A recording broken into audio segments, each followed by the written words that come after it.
तो दोस्तों आज मैं एक्सप्लेन करने वाला हूँ 2018 में रिलीज हुई एक हॉरर मूवी को जिसका नाम है गोस्ट लैंड या फिर incident in a ghost land. इस मूवी को डायरेक्ट किया है पैस्कल लॉगियर ने और सबसे खास बात यह है कि इसने इंटरनेशनल फेस्टिवल के अंदर 3 अवार्ड जीते थे इंक्लूडिंग द ग्रैंड प्राइज। तो ये मूवी सोच सकते हो आप कितनी बढ़िया होगी एंड ट्रस्ट मी इसकी एंडिंग बहुत ही बढ़िया है और बहुत ही ज्यादा बेहतरीन मूवी है ये। तो चलिए अब बिना किसी देरी के चलते हैं सीधा वीडियो की तरफ। मूवी की स्टार्टिंग में हमको एक औरत दिखाई जाती है जिसका नाम पॉलिन होता है। पॉलिन अपनी 2 बेटियों बेथ और वेरा के साथ अपने नए घर पर जा रही होती है। ट्रैवल करते टाइम बेथ HP लवक्राफ्ट की नॉवल को पढ़ रही होती है जो कि वेरा को पसंद नहीं थी और यहाँ पर हमको ये पता चलता है कि पॉलिन भी बेथ की ज्यादा केयर करती है। अब रास्ते में इनको एक कैंडी वैन दिखाई देती है जो कि पॉलिन की कार को ओवरटेक करते हुए आगे निकल जाती है। उसका ड्राइवर हैंड वेव भी करता है जिसके बाद वेरा उन्हें मिडल फिंगर दिखा देती है और फिर वैन आगे निकल जाती है। अब पॉलिन एक शॉप के पास में रुकती है जहाँ पर बेथ ये नोटिस करती है कि कैंडी वैन भी उनके पीछे पीछे शॉप पर आकर रुक गई है। लेकिन बेथ इस बात को इग्नोर कर न्यूज़पेपर पढ़ने लगती है जिसमें ये न्यूज़ दिखाई देती है कि कुछ लोग उसकी एज की लड़कियों को पकड़कर टॉर्चर और मर्डर कर रहे हैं। लेकिन बेथ इसको भी इग्नोर कर देती है, मतलब कि जितने भी रेड फ्लैग्स है ना उनको सबको इग्नोर कर दो। खैर अब तीनों अपने नए घर में पहुंच जाते हैं जो कि बहुत ही पुराना और डरावना होता है। अब बेथ और वेरा घर देख रही होती हैं कि तभी उसे एक मिरर मिलता है जिसमें कि छुपने के लिए एक जगह होती है और उसमें एक डॉल भी छिपाई गई थी जिसको देखकर वेरा डर जाती है। वेरा घर के बाहर पॉलिन के पास जाती है और पॉलिन को बताती है कि बेथ अपने आप को सेलिब्रिटी समझती है क्योंकि उसे बेथ का एक रिटर्न इंटरव्यू मिला जिसमें वो अपने आप को एक सेलिब्रिटी पेश कर रही होती है और कोई उसका इंटरव्यू ले रहा होता है जिसमें कि बेथ की फेमस बुक के बारे में उसे सवाल पूछे जा रहे होते हैं। अब कुछ टाइम बाद उनके घर के बाहर वही कैंडी वैन आकर रुकती है और उस वक्त बेथ और वेरा ऊपर वाले रूम में होती हैं और पॉलिन नीचे थी।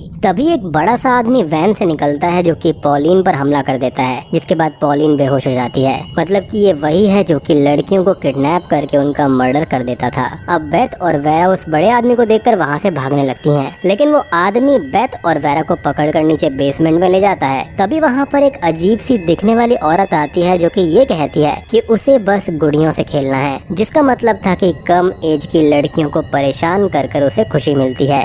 अब वो आदमी बेथ को वहीं पर छोड़कर वेरा को अपने साथ में ले जाता है जिसके बाद बेथ वहां से भागने की कोशिश करती है लेकिन वो लेडी बेथ पर हमला कर देती है और फिर उसी समय बेथ की मदर पॉलिन आकर उस लेडी से लड़ने लगती है जिसके बाद पॉलिन उस लेडी को मार देती है और बेथ को भागने के लिए बोलती है। अब बेथ के भागने से पहले ही वो बड़ा सा आदमी बेथ को पकड़ लेता है और उसको भी वेरा के पास ले आता है। तभी पॉलिन उस बड़े आदमी पर भी हमला कर देती है लेकिन उसी समय वहाँ पर वो लेडी आ जाती है पर पॉलिन किसी तरह से दोनों को मार ही देती है। अब सीन चेंज होता है और हमें 16 साल बाद की कहानी दिखाई जाती है जहाँ पर हम बेथ को सोकर जागते हुए देखते हैं। मतलब कि ये सब बेथ की पास्ट मेमोरीज थी जिसकी यादें बेथ को सपने में डरा रही थी।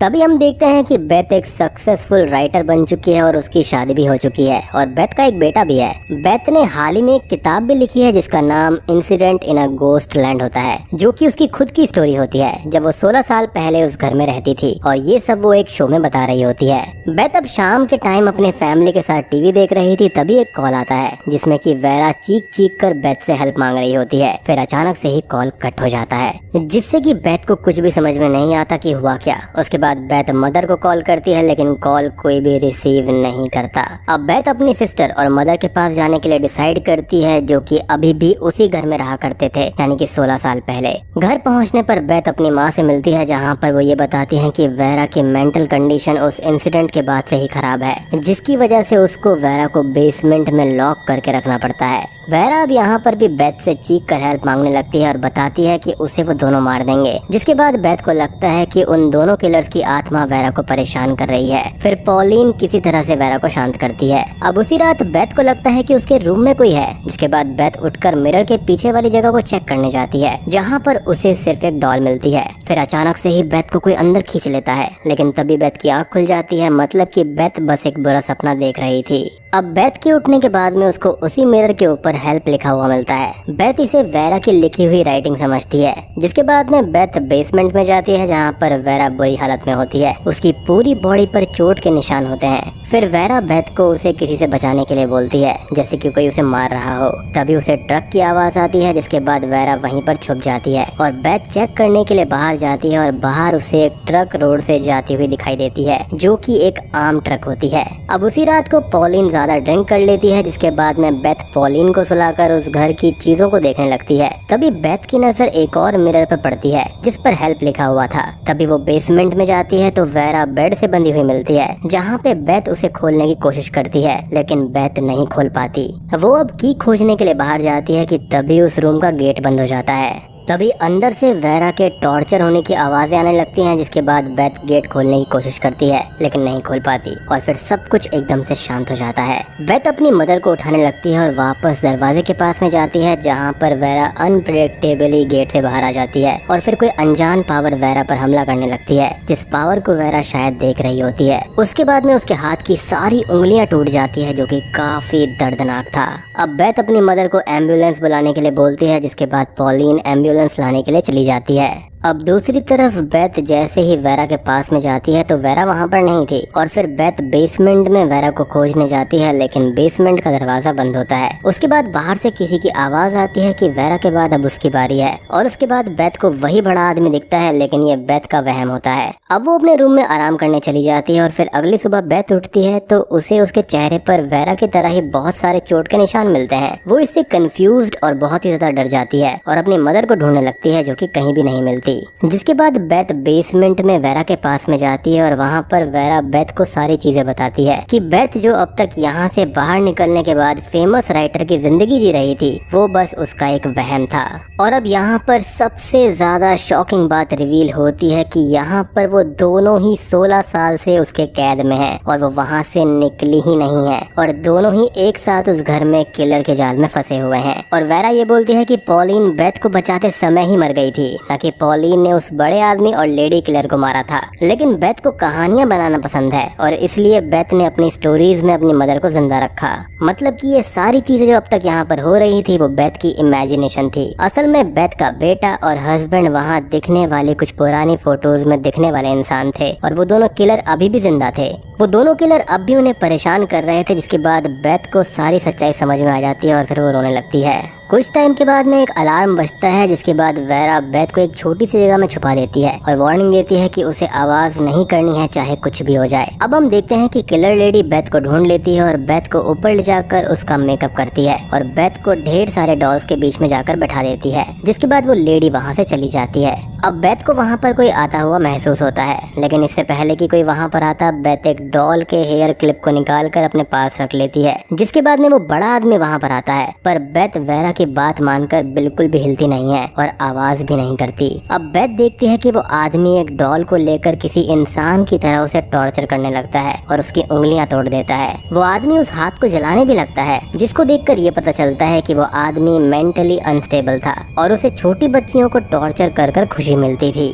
फिर वो बेथ को हिलते हुए देख लेता है, जिसके बाद वो आदमी बेथ को भी टॉर्चर करने लगता है, लेकिन तभी बेथ हेयर क्लिप को निकालकर उस आदमी के कंधे में मारती है, जिसके बाद उस आदमी को लगने लगता है कि सारी डॉल्स उसको छेड़ रही हैं, जिससे कि वो आदमी उस रूम में तोड़फोड़ करने लगता है। अब बेथ अच्छा मौका पाकर उस रूम से निकल जाती है और गेट खोलने की कोशिश करती है, लेकिन तभी वो लेडी भी गेट को पीटने लगती है, जिससे वो आदमी अलार्म हो जाता है और फिर से बेथ को पकड़ लेता है। उसी समय बेथ टाइपराइटर से उस आदमी को मारकर बेहोश कर देती है। गेट पर अब वही लेडी थी, जिसके बाद में बेथ खिड़की तोड़कर रूम से निकलने की कोशिश करती है, लेकिन तभी वो लेडी अंदर आ जाती है और टूटी हुई खिड़की देखकर बाहर बेथ को ढूंढने चली जाती है, लेकिन बेथ वहीं पर मिरर के पीछे छुपी हुई थी। अब बेथ वहाँ से निकलकर वेरा के पास में जाती है और वेरा के साथ वहाँ से निकलने की कोशिश करती है, लेकिन गेट बंद होता है और तभी वो लेडी वहाँ पर आ जाती है, लेकिन तब तक बेथ और वेरा छुप चुकी थी। अब वो लेडी उस बड़े आदमी की आवाज सुनकर वहाँ से चली जाती है और मौका पाकर बेथ और वेरा घर से निकल जाती हैं। बेथ और वेरा की पूरी रात किसी तरह जंगल में ही गुजरती है और सुबह तक वो दोनों ही हाईवे तक पहुंच जाती हैं। उन्हें रास्ते में एक पुलिस वैन मिल जाती है, जिसके बाद वो दोनों पुलिस को किलर के बारे में बताती हैं।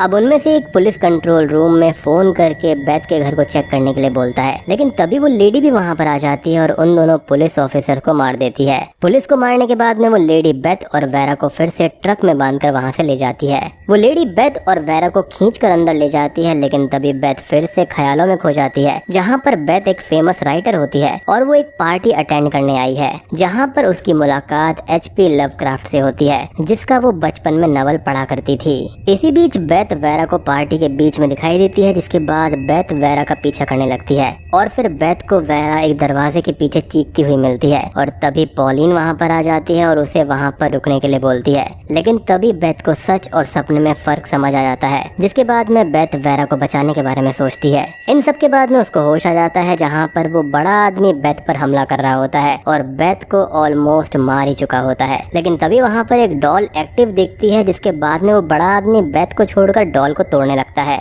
अब वो अपने आप को किसी तरह संभालती है और वहाँ से निकलने लगती है। तभी उसे वेरा की आवाज सुनाई पड़ती है, जहाँ पर वो लेडी वेरा को टॉर्चर कर रही होती है, जिसके बाद में बेथ उस पर अटैक करने लगती है और अब वहाँ पर वो बड़ा आदमी भी आ जाता है, जो कि बेथ पर हमला करने ही वाला होता है कि पीछे से गोली लग जाती है, जिसे एक पुलिस ने चलाई थी। वो पुलिस ऑफिसर उस घर को चेक करने के लिए आया हुआ था।